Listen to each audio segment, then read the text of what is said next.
दोस्तों हमारे चैनल दर्पण ज्ञान सागर में आप सभी का स्वागत है। मित्रों, आज का विषय है भाई को धोखा देने वाला भाई और ज़्यादा चालाक बनने वाला इंसान कभी सफल नहीं होता। आपने देखा होगा कुछ लोग ऐसे होते हैं कि बेवजह ही अपने दिमाग को इतना चलाते हैं कि सामने वाले को मूर्ख समझते हैं। दूसरों के साथ छल करने वाला व्यक्ति, लालची व्यक्ति जीवन में कभी सफल नहीं होता। ऐसा व्यक्ति हर कदम पर धोखा खाता है। मित्रों, एक बार भगवान से माता पार्वती से कहते हैं, पार्वती, जो लोग अपने आप को ज़्यादा चालाक समझते हैं, जो लोग लालची होते हैं, जो लोग दूसरों के साथ छल करते हैं, ऐसे लोग हर कदम पर धोखा खाते हैं। फिर माता पार्वती कहती हैं, प्रभु मैं आपकी बात समझी नहीं, मुझे विस्तार से बताओ।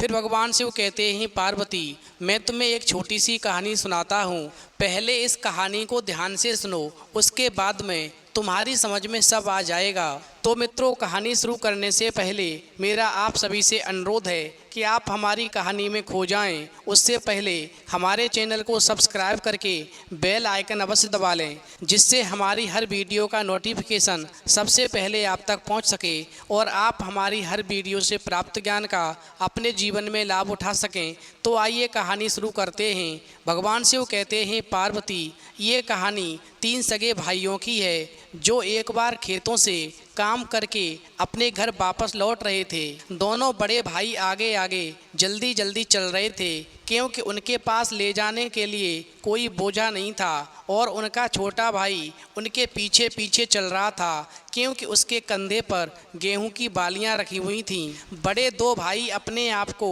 बहुत ज़्यादा चालाक समझते थे, वहीं छोटा भाई अपने बड़े भाइयों का सम्मान करता था, इसलिए और उनके सामने कुछ भी नहीं बोलता था। इसलिए बड़े भाई हमेशा छोटे भाई को मूर्ख समझते थे। फिर जब वो तीनों अपने घर पहुँचे तो उनकी माँ ने उनसे कहा, बेटा बैठ जाओ, थोड़ा आराम कर लो। फिर तुम तीनों से मुझे कुछ बात करनी है, मैं तुम तीनों से कुछ बात करना चाहती हूँ। फिर जब वो थोड़ी देर आराम कर चुके तो उनकी माँ बोली, बेटा मैं अब दादी बनना चाहती हूँ, इसलिए मैंने तय कर लिया है कि अब समय आ गया है जब तुम्हारे लिए लड़कियाँ ढूंढी जाएं, ताकि तुम लोग अपना परिवार शुरू कर सको। इसलिए तुम लोग अपने लिए तुरंत ही लड़कियां ढूंढना शुरू कर दो। फिर तो माँ की आज्ञा पाकर के तीनों भाइयों ने कुछ सोचते हुए एक दूसरे की तरफ देखा। वो तीनों जानते थे कि सारी घाटी में जो पहाड़ी से लेकर के समुद्र तक फैली हुई थी, एक भी लड़की ऐसी नहीं थी जिसकी शादी ना हुई हो। चूँकि जब वो अगले दिन खेतों पर गए तब भी ये मामला उनके दिमाग में घूमता रहा। फिर सबसे छोटे भाई ने कहा, क्यों न हम चल कर के उस बुढ़िया से पूछें जो समुद्र के किनारे वाली पहाड़ी पर रहती है, वो हमें बता सकती है कि हम तीनों की शादी के लिए कोई लड़की है या नहीं है, यदि लड़की है तो हमें कहाँ मिलेगी। फिर इस प्रकार जब छोटे भाई की बात दोनों बड़े भाइयों ने स्वीकार कर ली और वो उस बुढ़िया के पास जाने को तैयार हो गए, तो छोटे भाई के आश्चर्य का ठिकाना नहीं रहा, क्योंकि वो मन में सोच रहा था कि उसकी बात, जिसे वो हमेशा मूर्ख समझते थे, बड़े भाइयों ने कैसे मान ली। फिर तीनों भाई उस पहाड़ी पर जाने वाले तंग रास्ते पर चढ़ते चढ़ते चले गए, जहाँ से समुद्र दिखाई देता था। फिर तीनों भाइयों ने उस बुढ़िया को देखा। वो बुढ़िया अपनी गुफा के सामने बैठी हुई ऊन काट रही थी। फिर उसने अपना काम जारी रखते हुए उन भाइयों से पूछा, कैसे आए हो। फिर सबसे छोटे भाई ने सादा और नम्र तरीके से उसको बताया कि हम तीनों भाई शादी करना चाहते हैं और इस बारे में हम आपसे सलाह लेने के लिए आए हैं।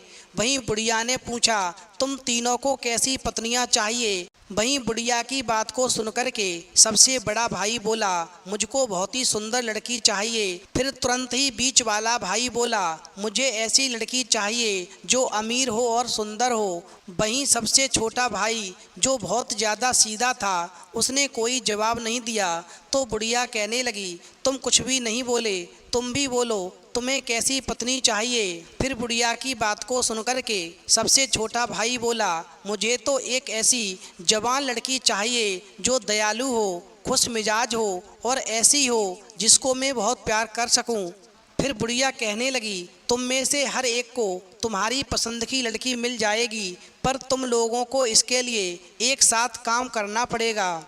फिर एक नंगी ढालू जमीन जिसकी चोटी बादलों में छिपी हुई थी, उसकी तरफ इशारा करते हुए वो बुढ़िया बोली, 3 दिन तक तुम लोग उस पहाड़ी की तरफ जाओगे। उस पहाड़ी के दूसरी तरफ एक किला है जो संतरों के बाग से घिरा हुआ है। उसमें सारे संतरे अभी हरे होंगे, पर उनमें से एक पेड़ की एक शाख के ऊपर तुमको 3 सुनहरे संतरे लटके दिखाई देंगे। वो तीनों संतरे तुम शाख को बिना कोई नुकसान पहुंचाए तोड़ लेना और तोड़ करके उनको मेरे पास ले आना। यदि तुमने ऐसा कर लिया तो तुमको अपनी अपनी पसंद की पत्नियां मिल जाएंगी, पर याद रखना, अगर तुमने मेरी बात नहीं मानी तो पछताओगे। भगवान शिव कहते हैं, पार्वती, फिर तो तीनों भाई अगले दिन के सफ़र की तैयारी करने के लिए जल्दी ही घर लौट आए। अगले दिन उन सब ने अपनी जेबें गिरियों, खजूरों और डबल रोटियों से भरी और अपने सफ़र पर चल दिए। वो तीनों सारे दिन चले। जब रात हुई तो रात काटने के लिए वो एक अनाज रखने वाली जगह में रुक गए और वहाँ पर वो एक भूसे का बिस्तर बना करके सो गए। पर थोड़ी ही देर में सबसे बड़ा भाई जो था, चांद की एक किरण के अंदर आ जाने से जाग गया। वो चांद की किरण जो थी उस अनाज घर के दरवाजे से होकर के अनाज घर में आ रही थी। वहीं सबसे बड़े भाई ने अपने आप से पूछा, मैं यहाँ अपने भाइयों के साथ अपना समय क्यों बर्बाद कर रहा हूँ? जब हमको संतरे मिलेंगे तो शायद हम लोग उनमें से सबसे अच्छा संतरा लेने के लिए लड़ेंगे। अगर मैं वहाँ सबसे पहले पहुँच जाता हूँ तो मैं उनमें से जो भी मुझे सबसे अच्छा संतरा लगेगा वो संतरा मैं ले लूँगा। फिर मेरे शेष 2 भाई 2 संतरों के ऊपर लड़ते रहेंगे। और फिर ऐसा सोच कर के बड़ा भाई जो था चुपचाप उठ गया और सारी रात चलता रहा। फिर तीसरे दिन सुबह होते ही वो किले पर आ गया। तब तक सूरज की किरणें भी उस संतरे के बाग पर नहीं पड़ी थीं। संतरे के सफ़ेद फूल सुबह की रोशनी में चमक रहे थे और जैसा कि उस बूढ़ी स्त्री ने कहा था कि सारे संतरे अभी हरे होंगे, तो वास्तव में बाग में सारे संतरे हरे थे। फिर बड़ा भाई उन सुनहरे संतरों की खोज में लग गया। तभी एक पेड़ की सुनहरी चमक ने उसका ध्यान खींच लिया जो किले के दरवाजे के पास में लगा था। वो तीनों संतरे पेड़ की सबसे ऊंची शाख पर असली सोने के संतरों की तरह चमक रहे थे। ये शाख बहुत ऊंची थी, वो उस शाख तक नहीं पहुंच सकता था, पर वो उनको छोड़ने वाला भी नहीं था। चूँकि उसको संतरा तोड़ना था, इसलिए उसने पेड़ को पकड़ा और ये देखने की कोशिश की कि वो उसको हिला करके संतरे तोड़ सकता है कि नहीं। फिर जैसे ही संतरा तोड़ने के लिए उसने पेड़ को पकड़ा, वैसे ही वो उस पेड़ में चिपक गया और वो वहाँ पर फंस गया। उसी समय किले में से निकल कर के एक बूढ़ा बहुत सारे चौकीदारों के साथ में वहाँ पर आ गया। उसने अपने जादू की छड़ी उस पेड़ से धीरे से छुआई और उसको पेड़ से छुड़ा दिया और फिर उस बड़े भाई को तुरंत ही उन चौकीदारों ने पकड़ लिया और एक तहखाने में डाल दिया।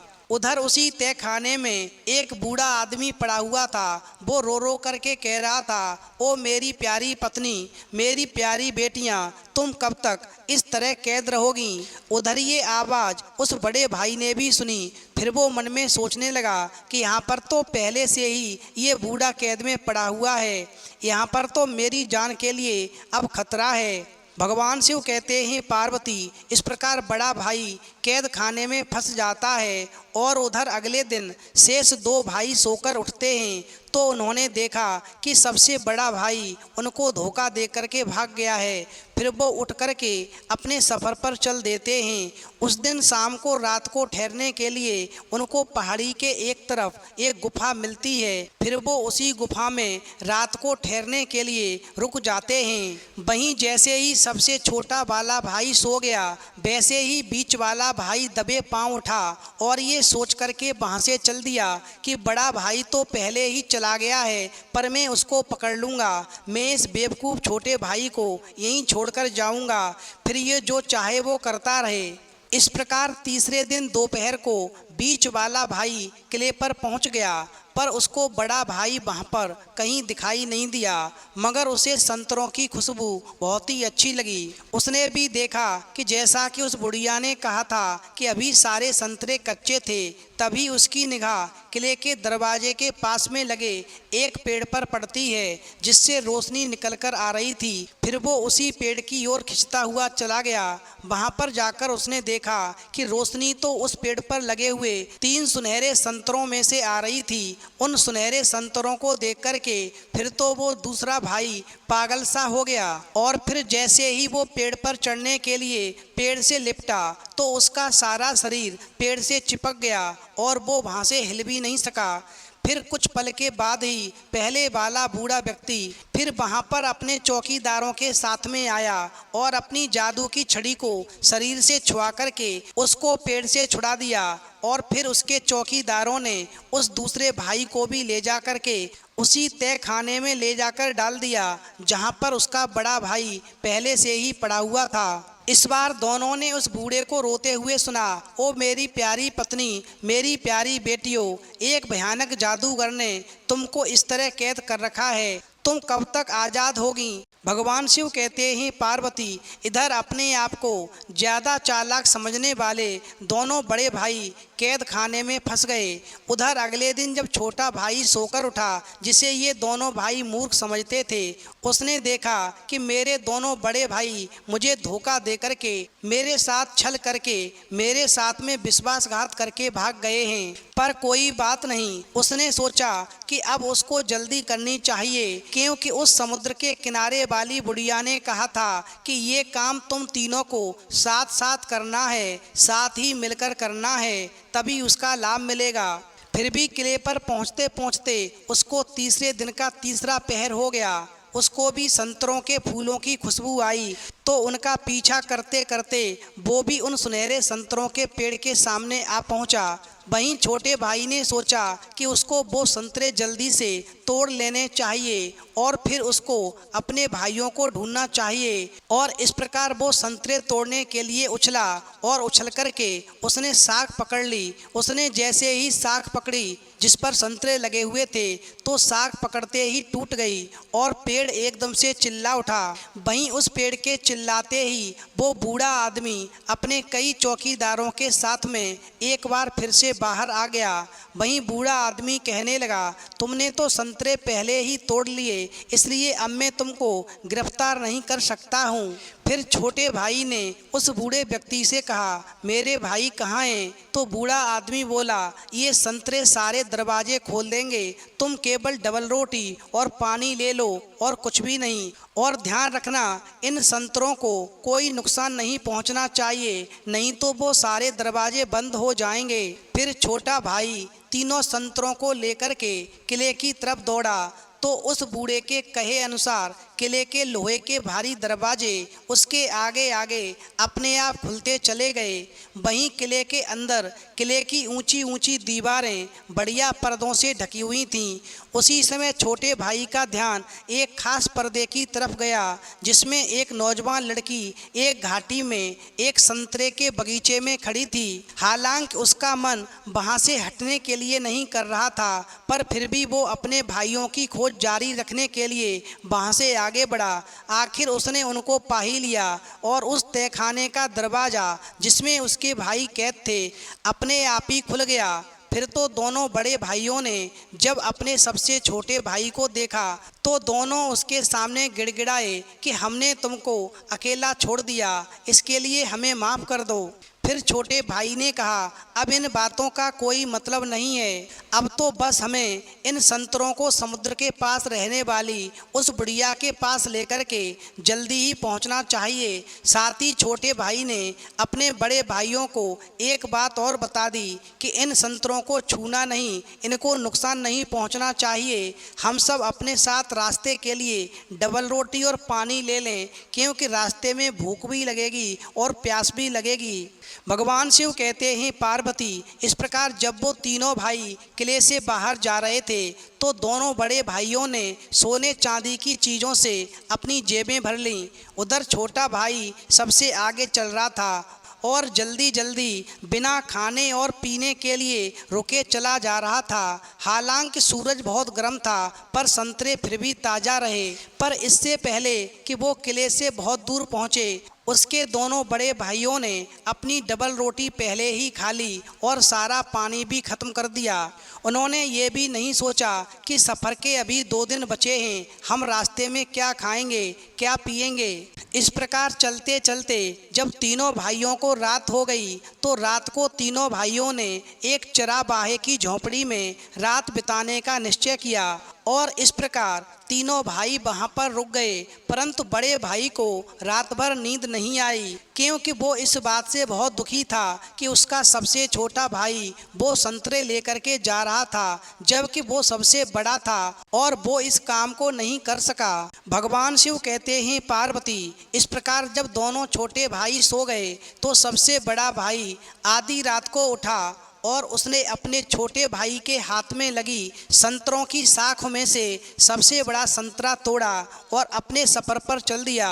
इस प्रकार बड़ा भाई सारी रात चलता रहा और फिर जैसे ही सुबह निकला जल्दी ही सूरज ने जोर पकड़ा और सूरज जोर से चमकने लगा और फिर बड़े भाई को प्यास लगाई। उसको लगा कि वो तो प्यास के मारे मर ही जाएगा। इस प्रकार बड़ा भाई, जो अपने आप को ज़्यादा चालाक समझता था, उस पर प्यास जब और ज़्यादा सहन नहीं हुई, वो प्यास को और ज़्यादा नहीं सह सका, तो उसने वो रसीला संतरा निकाला और खाने का निश्चय किया। पर जब उसने संतरे को बीच में से फाड़ा तो उसमें से एक बहुत ही सुंदर जवान लड़की निकल पड़ी। वहीं संतरे में से निकलते ही वो लड़की जो थी उस बड़े भाई से डबल रोटी मांगने लगी, मगर बड़ा भाई केवल यही कह सका कि डबल रोटी तो मेरे पास नहीं है, वो तो मैंने सारी खा ली।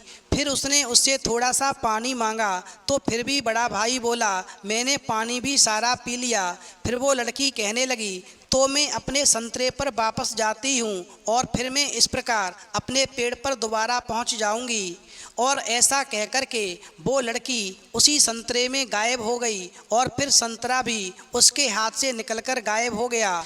और फिर संतरा के गायब होते ही बड़ा भाई जो था धूल के एक तेज तूफान में फंस गया और अचानक उसके चारों ओर किले की दीवारें खड़ी हो गईं। उसकी समझ में कुछ भी नहीं आ रहा था कि ये सब क्या हो रहा है। इतने में ही वो चौकीदार फिर से आ गए। उन्होंने उसको फिर से पकड़ करके उसी तय खाने में डाल दिया। इधर बीच वाला भाई जब सुबह को जल्दी उठा तो उसने देखा कि बड़ा भाई एक संतरा लेकर के गायब हो गया है।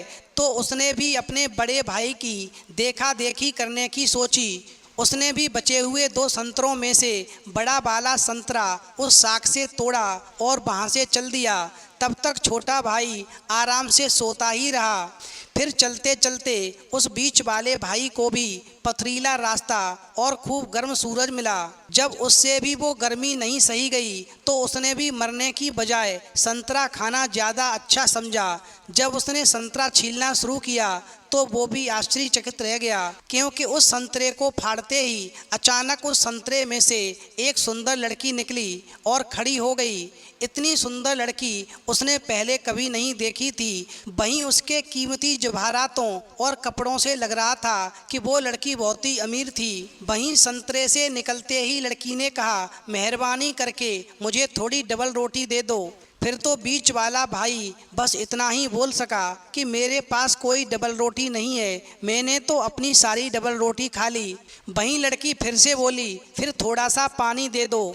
मगर बीच वाला भाई पुनः दुखी होकर बोला, मेरे पास पानी भी नहीं है, मैंने तो सारा पानी पी लिया। तो फिर वो लड़की कहने लगी, तो फिर मैं अपने संतरे में वापस जाती हूँ और फिर अपने पेड़ पर वापस पहुँच जाऊँगी। और ऐसा कहते ही वो संतरे में गायब हो गई और संतरा जो था वापस उसी पेड़ पर चला गया। वहीं संतरे के गायब होते ही बीच वाला भाई जो था एक तूफान से घिर गया और उसके चारों ओर भी किले की दीवारें खड़ी हो गईं और वो चौकीदार भी आ गए और फिर उसको पकड़ कर के उन्होंने तय खाने में डाल दिया, जहाँ पर उसका बड़ा भाई कैद खाने में पड़ा हुआ था। भगवान शिव कहते हैं पार्वती, इस प्रकार जब छोटा भाई सुबह जागा तो उसने देखा कि उसकी साख पर केवल अब एक ही संतरा रह गया है। तो वो अपने भाइयों के इस छल और विश्वासघात के लिए बहुत ही दुखी हुआ। उसने सोचा कि कितने जल्दबाज हैं ये लोग, अपने आप को ज़्यादा चालाक समझते हैं। इधर सबसे छोटे भाई ने अपनी डबल रोटी और पानी बचा करके रखा था और उसके सहारे छोटा भाई वो गर्म सूखी घाटी को पार कर गया और इस प्रकार वो शाम तक समुद्र के पास में उस बूढ़ी स्त्री की गुफा तक पहुंच गया।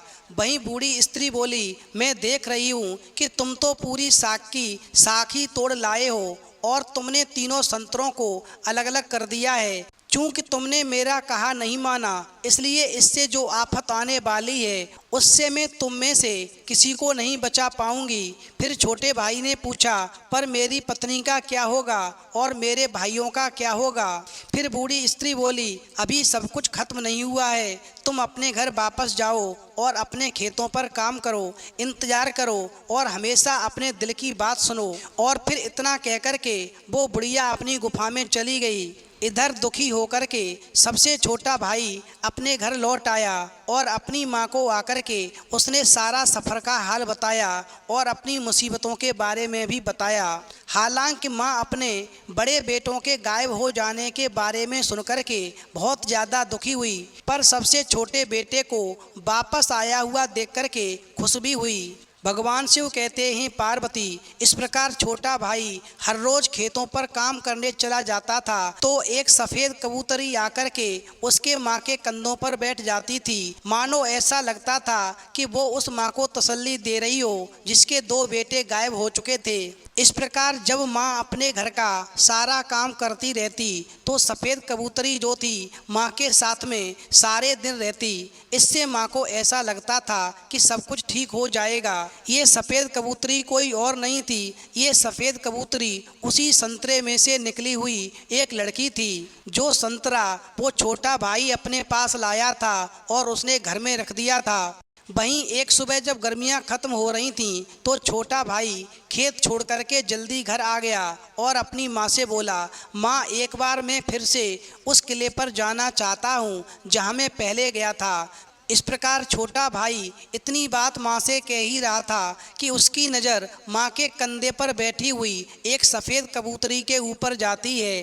फिर वो अपनी माँ से पूछता है, माँ ये सफ़ेद कबूतरी कहाँ से आई? तो माँ कहती है, ये तो मेरे पास रोज़ आती है और जब तुम खेतों पर होते हो तो ये सारे दिन मेरे साथ ही रहती है। फिर तो छोटे भाई ने जैसे ही अपना हाथ बढ़ाया तो सफ़ेद कबूतरी जो थी उसके हाथ पर आकर बैठ गई और फिर उस छोटे भाई ने कबूतरी के ऊपर प्यार से हाथ फिराया तो उसको लगा कि कबूतरी की गर्दन में एक कांटा सा चुभा हुआ है। फिर तो उस छोटे भाई ने कबूतरी की गर्दन से वो कांटा निकाल करके बाहर फेंक दिया। जैसे ही सावधानी पूर्वक उस कांटे को निकाला तो एकदम से जो कबूतरी थी वो एक सुंदर लड़की बन गई। वहीं वो लड़की कहने लगी, मेरा नाम सलोनी है और तुमने मुझे मेरी गर्दन से कांटा निकाल करके मुझे उस जादू से आज़ाद कर दिया। अब हम लोगों को यहाँ से तुरंत ही चलना चाहिए, हमारे पास में समय नहीं है। इस प्रकार वो दोनों किले की तरफ चल दिए। इस बार वहाँ तक का सफ़र छोटे भाई को बहुत ही छोटा लगा क्योंकि सलोनी उसके साथ में थी। भगवान शिव कहते हैं पार्वती, जब वो दोनों किले की तरफ जा रहे थे तो सलोनी ने उस छोटे भाई को बताया कि किस प्रकार उसकी दोनों बहनें और माँ और वो खुद भी एक नीच जादूगर के सांप में जकड़ी हुई थीं क्योंकि उसके पिता ने अपनी किसी भी लड़की की शादी उससे करने से मना कर दिया था।